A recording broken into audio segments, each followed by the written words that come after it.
ఇప్పుడు ఇంత టేస్ట్ గల మజ్జిగ ఎక్కడ చూసారు మీరు? అంటే రూపాయికి రాదు కదా ఎక్కడ మనకి. బాగానే ఉంది కదా. మీ ఊర్లో కుక్కలు లాంటివి ఉంటాయా? కుక్కలు ఉంటాయి కదా.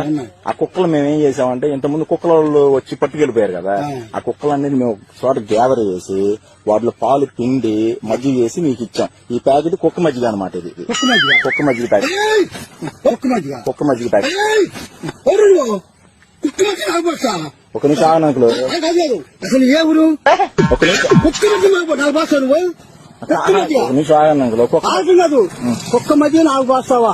నేను అప్పుడు కన్నా నాకు ఇష్టమైన నాకేందో ఒక రకంగా ఉండేది చెప్పాను. కాదండి, జీలకర్ర వేసాను. నాకు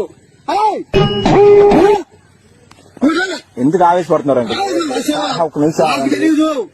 ఏను అసలు ఏమి అప్పటికి నాకు అనుమానం వచ్చేసింది నేనేనా? అసలు ఏమి అప్పటికి నాకు అనుమానం వచ్చేసింది నేనేనా? ఇప్పుడు మీరు బర్రె మధ్య నేనెందుకు తాగాను? ఒక నిమిషం అంకులు, బర్రె మధ్య తాగారు మీరు? బర్రె మధ్య అవి బర్రె మధ్య అంటారా? కాదంకులు, బర్రె మధ్య తాగుతారుగా మీరు? అవును. కుక్క మధ్య తాగితే ఏమైంది అంకులు? అవి సలవ అంకులు, కుక్క మధ్యగా. రారా బాబు, నాకు